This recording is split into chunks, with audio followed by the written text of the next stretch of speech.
Hello every one, welcome back to Raj talks thug life. Maniratnam Kamal Haasan വർഷങ്ങൾക്ക് ശേഷം ഒന്നിക്കുന്ന ചിത്രം. ഈ ഒരൊറ്റ കാരണം മതി ഈ പടത്തിനെ കുറിച്ചുള്ള എക്സ്പെക്റ്റേഷൻസ് ഹൈ ആവാൻ.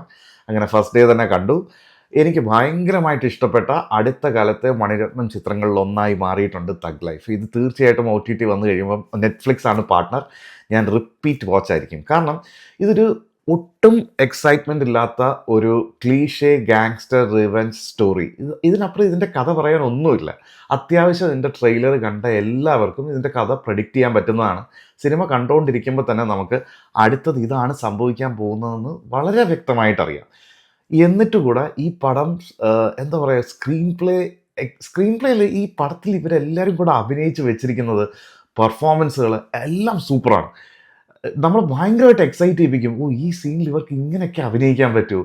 അതായത് ഈ ആക്ടേഴ്സിൻ്റെയൊക്കെ ബെസ്റ്റ് പെർഫോമൻസ് പുറത്തെടുത്തിട്ടുണ്ട്. ഇപ്പോൾ കമലഹാസനെ പോലുള്ളൊരു വേൾഡ് ക്ലാസ് ആക്ടറിനെ നമ്മളിപ്പോൾ പറയേണ്ട ആവശ്യമില്ല, പുള്ളി നന്നായിട്ട് അഭിനയിച്ചിട്ടുണ്ട് എന്ന് പറയുന്നത് വളരെ എന്താ പറയുക, പുള്ളിയെ കളിയാക്കുന്ന പോലെ ആയിരിക്കും ശരിക്കും.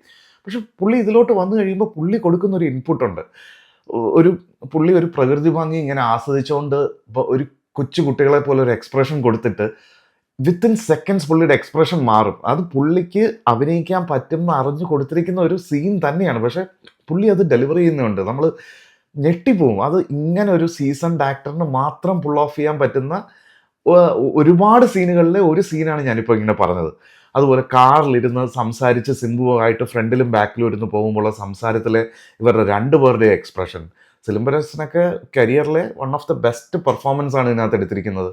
ഐശ്വര്യ ലക്ഷ്മി പറയണ്ട, പുള്ളിക്കാരി ആകെ 10-20 മിനിറ്റ് ഈ സിനിമയിലുള്ളൂ. എനിക്ക് ഭയങ്കരമായിട്ട് ഇഷ്ടപ്പെട്ടു. ഒരു കരയുന്ന സീനൊക്കെ ഉണ്ട്, എക്സലൻറ്റ്. പുള്ളിക്കാരിക്ക് എനിക്ക് തോന്നുന്നു തമിഴിൽ നിന്നായിരിക്കും ഇനി കൂടുതലും ഓഫേഴ്സ് വരാൻ പോകുന്നതെന്ന് തോന്നുന്നു. ഈ പറഞ്ഞ 3 പേരല്ലാതെ ഈ പടത്തിനകത്ത് ഒരു ലോറി നിറയെ ആർട്ടിസ്റ്റ് ഉണ്ട്. അതായത് ഒരു യൂഷ്വൽ മണിരത്നം സിനിമയിൽ ഉള്ളതുപോലെ തന്നെ ഒരുപാട് പേരുണ്ട്. പിന്നെ പുള്ളി വിളിച്ചു കഴിഞ്ഞാൽ ആരായാലും വന്ന് അഭിനയിക്കുകയും ചെയ്യും. ദുൽഖർ ഡിനൈ ചെയ്ത ഒരു റോളുണ്ട്, അത് ആരുടെയാണെന്ന് എനിക്കറിയില്ല. എനിക്ക് തോന്നുന്നു ഒരു പക്ഷേ അശോക് സെൽവൻ്റെ ആയിരിക്കാം. അശോക് സെൽവൻ അത് വൃത്തിക്ക് ചെയ്തിട്ടുണ്ട്. പിന്നെ ജോജു, അഭിരാമി, തൃഷ, നാസർ, ബക്സ്, അങ്ങനെ ഒരുപാട് ആർട്ടിസ്റ്റ് ഉണ്ട്. എല്ലാവരെയും കിടിലമായിട്ട് യൂസ് ചെയ്തിട്ടുണ്ട്. നമുക്ക് കാണുമ്പോൾ ഭയങ്കരമായിട്ട് ഇവരെല്ലാം ആ ക്യാരക്ടറിൽ നമുക്ക് ഫീൽ ചെയ്യും. എനിക്ക് മണിരത്നത്തിൽ നിന്ന് കുറച്ച് കാലമായിട്ട് അദ്ദേഹത്തിൻ്റെ ചിത്രങ്ങളിൽ നഷ്ടപ്പെട്ട ഒരു ഫീൽ എനിക്കതായിരുന്നു. ഇപ്പോൾ ചെക്ക സിവന്തവാനം അത് നോക്കിക്കഴിഞ്ഞ് കഴിഞ്ഞാൽ എല്ലാ ആക്ടേഴ്സും അവർ നോർമലി ബിഹേവ് ചെയ്യുന്ന പോലെ പുള്ളിയുടെ ചിത്രങ്ങളിൽ ബിഹേവ് ചെയ്യുന്ന, പുള്ളിക്ക് ആ ഒരു കൺട്രോൾ ആക്ടേഴ്സിൻ്റെ പുറത്ത് ഇല്ലാത്ത പോലെ എനിക്ക് തോന്നിയിരുന്നു. പൊന്നിയൻ സെൽവൻ 1 and 2, ജയം രവി, കാർത്തി, ഇവരെല്ലാം നോർമലി ബിഹേവ് ചെയ്യുന്ന രീതിയിലാണ് സിനിമയിലും അഭിനയിച്ചിരിക്കുന്നതെന്നാണ് എനിക്ക് ഫീൽ ചെയ്തത്. പക്ഷേ ഈ പടത്തിൽ അങ്ങനെയല്ല. ഈ പടത്തിൽ എല്ലാവർക്കും വെൽ ഡിഫൈൻഡ് ക്യാരക്ടറുണ്ട്. അത് രസമായിട്ട് സ്ക്രീനിൽ വന്നിട്ടുണ്ട്. ഡൽഹി ബേസ് ചെയ്തിട്ടുള്ള അധോലോകം, അവിടുത്തെ രാഷ്ട്രീയം, 1980 ബാക്ക്ഡ്രോപ്പിൽ പറയുന്ന ആദ്യത്തെ കുറച്ച് നേരം ബ്ലാക്ക് ആൻഡ് വൈറ്റിൽ വരുന്ന കുറേ ഭാഗങ്ങൾ, അതിൽ നായകനെ ഓർമ്മിപ്പിക്കുന്ന രീതിയിലുള്ള കമലഹാസൻ്റെ ഡ്രസ്സിങ് മാത്രമല്ല മൊത്തം ഫേസ് മൊത്തം അങ്ങനെ തന്നെയാണ് AI ക്രിയേറ്റ് ചെയ്തിരിക്കുന്നതെന്ന് തോന്നുന്നു. അത് നല്ല രസമായിട്ട് വന്നിട്ടുണ്ട്. അതുപോലെ എടുത്തു പറയേണ്ട ഒരു കാര്യമാണ് മണിരത്നത്തിൻ്റെ വിഷ്വൽ സ്റ്റോറി ടെല്ലിങ്. അത് ഈ പടത്തിനകത്ത് പുള്ളി പീക്ക് ചെയ്തിട്ടുണ്ട്. അതായത് പുള്ളി സാധാരണഗതിയിൽ ഇപ്പോൾ രാവൺ സിനിമയിലൊക്കെ വിഷ്വലി പുള്ളി കഥ പറയുന്നത്, ഇതിനകത്ത് വരുമ്പോഴത്തേക്കും പുള്ളി അതൊരു പ്രോ മാക്സ് ലെവലിൽ പുള്ളി എത്തിച്ചിട്ടുണ്ടെന്ന് വേണമെങ്കിൽ പറയാം. ഉദാഹരണത്തിന് കുറച്ച് സീനുകൾ പറയാം. സീനുകൾ എന്ന് പറഞ്ഞാൽ കഥ പറയുകയല്ല, ഒരു ഫസ്റ്റ് എൻകൗണ്ടർ സീൻ, അതിനകത്തൊരു കുടുംബം തന്നെ അന്യാധീനപ്പെട്ടു പോകുന്നൊരു കാഴ്ചയുണ്ട്. റെഡ് ഫോർട്ടിലെ ഒരു കാർ ചേസ് ഉണ്ട്.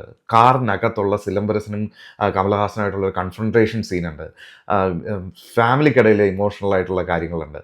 അങ്ങനെ പുള്ളി ആ സംഭവങ്ങളെല്ലാം വിഷ്വലി പറഞ്ഞിരിക്കുന്ന ഒരു രീതി, ആ ഒരു എന്താ പറയുക, ഇപ്പോൾ STRൻ്റെ തലയ്ക്കകത്തൊരു കാര്യം ഇങ്ങനെ നടന്നുകൊണ്ടിരിക്കുക. അതായത് പുള്ളി ഇങ്ങനെ ചിന്തിക്കും. First of all brilliant acting. അത് എന്താ പറയുക, പുള്ളിയുടെ കരിയറിലൊരു കിടിലം പെർഫോമൻസ് ആണത്. തലയ്ക്കകത്തൊരു കാര്യം നടക്കും, അതിങ്ങനെ കണ്ണിൽ കാണിക്കും, പക്ഷെ തിരിഞ്ഞു വരുമ്പോഴത്തേക്കും പുള്ളിയുടെ എക്സ്പ്രഷൻ മാറും. ഒരു രക്ഷയില്ലാതെ പുള്ളി അത് ചെയ്തു വെച്ചിട്ടുണ്ട്. അങ്ങനെ ആകെ മൊത്തത്തിൽ ഒരുപാട് കിടിലം പെർഫോമൻസുകളുള്ള, നല്ല സ്ക്രീൻ പ്ലേ ഉള്ള, എങ്കിൽ ക്ലീഷേ സ്റ്റോറിയുള്ള, ഒരു ട്വിസ്റ്റും ടേണും ഇല്ലാത്ത കിടിലം ഡ്രാമ. ഇതൊരു ഡ്രാമയാണ്. ഇതിൽ വേറെ ട്വിസ്റ്റോ ഭയങ്കര ഫൈറ്റ് സീൻസോ ഉണ്ട്. അങ്ങനത്തെ ത്രില്ലിംഗ് ആയിട്ടുള്ള സംഭവങ്ങളെല്ലാം തന്നെ ഈ സിനിമയിലുണ്ട്. പക്ഷേ എക്സ്പെക്റ്റ് ചെയ്ത് പോകേണ്ട സംഭവവും ആസ്വദിക്കേണ്ട സംഭവവും ഇതിലെ ഡ്രാമയും ഇതിലെ വിഷ്വൽ സ്റ്റോറി ടെല്ലിങ്ങും പവർഫുൾ പെർഫോമൻസുമാണ്. അതുകൊണ്ട് തന്നെ എന്നെ സംബന്ധിച്ചുള്ള എനിക്കിത് ഇഷ്ടമായി. ഇത് പക്ഷെ ഒരു ഭൂരിഭാഗം ഓഡിയൻസിനെ ഇഷ്ടപ്പെടുത്തുന്ന ഒരു സിനിമ ആയിരിക്കുമോ എന്നുള്ളതിൽ ഒരു ആശങ്കയുണ്ട്.